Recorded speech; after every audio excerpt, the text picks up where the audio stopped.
एक आदमी जिसे दुनिया गुड टाइम के नाम से जानती थी, विजय माल्या।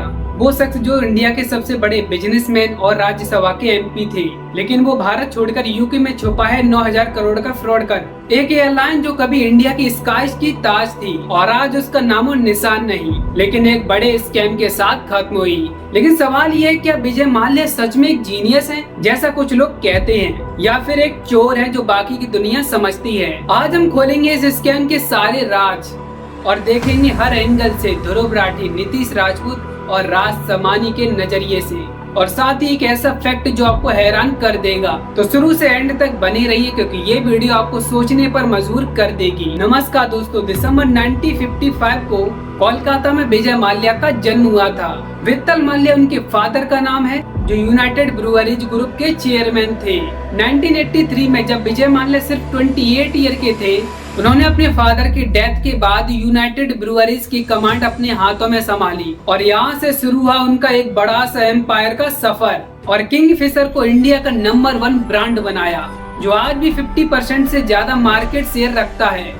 यूनाइटेड स्पिरिट को माल्या ने दुनिया की सबसे बड़ी स्पिरिट कंपनी बनाया। लेकिन विजय माल्या सिर्फ एक बिजनेसमैन नहीं बल्कि एक ब्रांड थे। उनका lifestyle, private jet, yacht, IPL team, RCB, Royal Challenge Bengaluru, formula F1 team, Force India, सब कुछ उन्हें रॉक स्टार जैसा बना देता था। वो अपने बर्थडे पार्टी में बड़े बड़े सेलिब्रिटी को बुलाने के लिए जाने जाते थे। साल 2005 में किंगफिशर एयरलाइन जो लॉन्च की थी, ये माल्या का सबसे बड़ा सपना था, इंडिया में सबसे बड़ा 5 स्टार एयरलाइन बनाने का। किंगफिशर एयरलाइन ने शुरुआत में तो बहुत धूम मचाई, लग्जरी सीट, फ्री में खाना और फर्स्ट क्लास में फ्री में शराब। ये सब उस वक्त इंडिया के डोमेस्टिक फ्लाइट में नया था। 2008 तक किंगफिशर इंडिया की दूसरी सबसे बड़ी डोमेस्टिक एयरलाइन बन गई थी। लेकिन इस सारे चमक धमक के पीछे खतरा छुपा था जो कभी माल्या ने नहीं देखा। साल 2008 में फाइनेंशियल क्राइसिस ने पूरी दुनिया को हिला दिया। लेहमन ब्रदर का पतन अमेरिकी इतिहास में सबसे बड़ा दिवालियापन था, जिसने aviation sector, airline industry and service को काफी प्रभावित किया, जिसके बाद फ्यूल प्राइस काफी तेजी से बढ़ा और इंडियन रुपीस की वैल्यू गिर गई। You asked loan, the company was not doing that great. Please never forget, I gave my personal guarantee. So 2007 में माल्या ने एयर डेक्कन को एक्वायर किया। एयर डेक्कन भारत की सबसे पहली सस्ती विमान सेवा थी। इसे कैप्टन GR गोपीनाथ द्वारा शुरू किया गया था, क्योंकि इंडियन लॉ के अकॉर्डिंग नई एयरलाइन 5 साल से पहले इंटरनेशनल रूट नहीं चला सकती थी। एयर डेक्कन के साथ मर्ज करके माल्या ने ये रेस्ट्रिक्शन बाईपास किया और 2008 में किंगफिशर की इंटरनेशनल फ्लाइट शुरू किए। लेकिन ये डिसीजन उन्हें भारी पड़ गया। एयर डेक्कन ऑलरेडी लॉस में थी, इसके साथ मर्ज करके किंगफिशर के लॉस और बढ़ गए। और इसके बाद माल्या ने सिर्फ एक बैंक से नहीं बल्कि डिफरेंट 17 बैंकों से लोन लेना शुरू किया। State bank of India, IDBI bank, Punjab national bank, सबने माल्या को लोन दिए जो टोटल 9,000 करोड़ थे।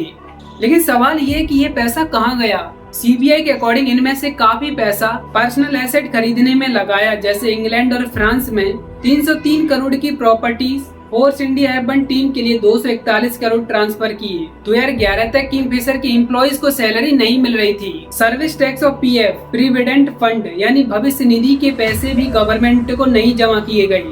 अक्टूबर 2011 में किंगफिशर के सारे फ्लाइट ग्राउंड हो गए और दिसंबर 2012 में लाइसेंस रद्द कर दिया गया और इस तरह किंगफिशर एयरलाइन बंद हो गई और विजय माल्या एक विलफुल डिफॉल्टर डिक्लेयर किए गए, जिसे हम जानबूझकर कर्ज ना चुकाने वाला व्यक्ति कह सकते हैं। लेकिन ये सिर्फ बिजनेस फेलियर नहीं था।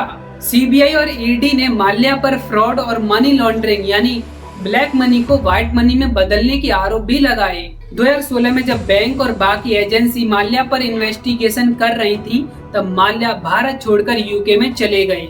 अब सवाल ये उठता है, क्या विजय माल्या सच में एक चोर है या फिर एक मिसअंडरस्टूड जीनियस? आइए देखते हैं दोनों तरफ के आर्गुमेंट। सबसे पहले बात करते हैं ऐसी कौन सी बातें हैं जो माल्या को जीनियस बनाती हैं।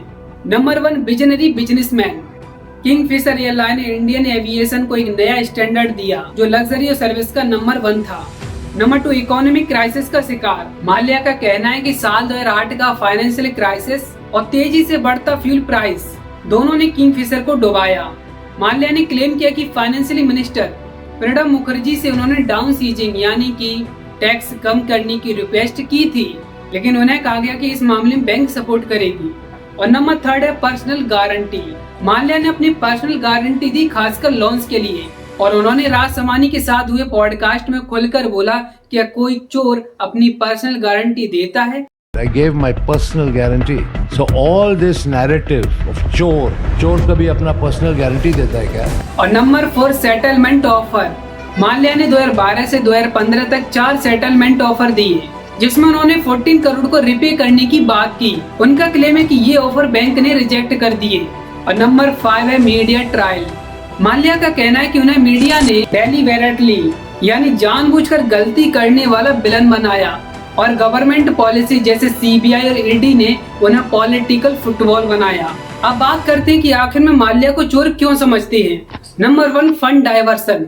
सीबीआई और ईडी ने आरोप लगाया है कि माल्या ने किंगफिशर के लोन्स के जरिए जो पैसा मिला था उसे पर्सनल एसेट और अर्बन टीम के लिए यूज किया। बैंक ने माल्या को विलफुल डिफॉल्टर घोषित किया क्योंकि उन्होंने बैंक को रिपे करने की कोई सीरियस कोशिश नहीं की, जबकि उनके पास कीमती एसेट थे। और नंबर 3 है एम्प्लॉय निगलेक्ट। किंगफिशर के एम्प्लॉय को कई महीनों तक सैलरी नहीं मिली, लेकिन माल्या अपनी फिजूल खर्ची लाइफ स्टाइल को कंटिन्यू करते रहे। और नंबर 4 जो माल्या को चोर बनाता है, और वो है फ्लाइंग इंडिया यानी भारत से भागना। साल 2016 में जब माल्या पर इन्वेस्टिगेशन चल रही थी, तब वो भारत छोड़कर यूके में चले गए, जो माल्या की इंटेंशन यानी नियत पर सवाल उठाता है। और number 5 legal evidence. UK court जो माल्या के एक्स्ट्राडिशन केस देख रहे हैं, कोर्ट ने कहा कि there is clear evidence of misrepresentation और डाइवर्जेशन ऑफ फंड। मीन्स इसमें गलत बयानबाजी और धन के दुरुपयोग के स्पष्ट सबूत है। विजय माल्या का पॉलिटिकल कनेक्शन भी इस कहानी का सबसे बड़ा हिस्सा है। माल्या 2002 से 2010 तक कर्नाटक के राज्यसभा से एमपी बने। पहली बार उन्हें कांग्रेस नेता दल का सपोर्ट मिला और दूसरी बार जेडी और बीजेपी का। माल्या ने अपनी एमपी पोजीशन का यूज किया एविएशन सेक्टर में एफडीआई जल्दी अप्रूव करने के लिए, जो किंगफिशर के लिए बेनिफिशियल था। साल 2016 में जब माल्या भारत छोड़कर यूके चले गए, तब पॉलिटिकल पार्टी ने एक दूसरे पर ब्लेम करना शुरू कर दिया। कांग्रेस ने कहा कि बीजेपी ने माल्या को भागने दिया, और बीजेपी ने कहा कि कांग्रेस की सरकार में माल्या को लोन्स दिए गए। लेकिन आज के समय में कोई भी मेजर पॉलिटिकल पार्टी माल्या को ओपनली सपोर्ट नहीं करती, क्योंकि माल्या का केस पॉलिटिकली बहुत टॉक्सिक हो चुका है। लेकिन माल्या एक लेविश लाइफ स्टाइल और पॉलिटिकल कनेक्शन ने उन्हें एक टाइम में बहुत इन्फ्लुएंस दिया, जो शायद बैंक से लोन लेने में काम आया। तो विजय माल्या कौन है, जीनियस या चोर? सच शायद दोनों के बीच में है। एक तरफ उन्होंने इंडिया के बिजनेस और एविएशन को नई ऊंचाइयां दी, और दूसरी तरफ उनके लापरवाह डिसीजन, फंड डाइवर्शन और भारत से भागना उन्हें एक फ्रॉड के रूप में प्रेजेंट करता है। एक बात तो क्लियर है कि माल्या के केस ने बैंकिंग सिस्टम की जो कमियां होती हैं उसे एक्सपोज किया है। जब तक ऐसे लोग अपने कनेक्शन का यूज करके ऐसे स्कैम करते रहेंगे, तब तक आम लोग कैसे सिस्टम पर भरोसा कर सकेगा।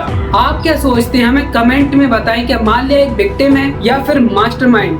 अगर आप नेचर लवर है तो स्पेशल वीडियो ही आपके लिए है, जिसमें बहुत अच्छे से एक्सप्लेन किया गया कि अगर टेम्परेचर 2 डिग्री सेल्सियस और बढ़ा तो ये धरती खत्म हो सकती है। अगर आप हमें सपोर्ट करना चाहते हैं तो आप इस यूपीआई के थ्रू या फिर आप इस क्यूआर को स्कैन कर सकते हैं। Like, share and subscribe now this channel. मिलते हैं आपको ऐसे ही नेक्स्ट वीडियो में। जय हिंद।